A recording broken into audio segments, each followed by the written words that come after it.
آج کے دور میں اگر کوئی آدمی کسی جابر بادشاہ یا کسی ظالم چودھری کے سامنے چلا جائے اور عدالت کے اندر کوئی مجرم پیش ہو تو وہاں اس جج کے سامنے بولنے کی طاقت نہیں ہوتی، تو جو احکم الحاکمین ہے، جو پوری کائنات کا رب ہے، جس دن جس روز وہاں آدم علیہ السلام جو تمام بنی آدم کے باپ ہیں، جس عدالت میں جس روز جس میدان میں وہاں ان کو بولنے کی بھی جرات نہیں ہوگی، وہاں ہم جیسے گناہ گاروں سیاہ کاروں کا حال کیا ہوگا؟ جہاں ابراہیم علیہ السلام نہیں بول سکیں گے،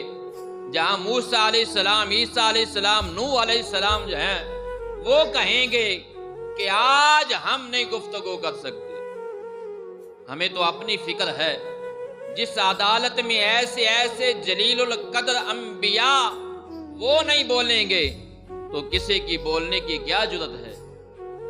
تو رب العالمین نے فرمایا یہ وہ عدالت ہے جہاں سب کی آوازیں بند ہو جائیں گی، کسی کی آواز نہیں سنیں گے تم، صرف ذرا سی مدھم سی آہٹ آئے گی، مدھم سی آواز آئے گی۔ وہ مدھم سی آواز کون سی ہے؟ حضور نے فرمایا جب لوگ چلیں گے محشر کے میدان کی طرف تو ان کے چلنے کی وجہ سے جو پاؤں کی کھسر ہوگی، پاؤں چلنے کی وجہ سے جو آواز ہوگی وہ مدھم سی آواز وہ ہوگی، زبانیں بند ہو چکی ہوں گی، گونگے ہو چکے ہوں گے، اور گونگے بن کر اللہ کے بارگاہ میں، اللہ کے دربار میں سب حاضر ہو رہے ہوں گے۔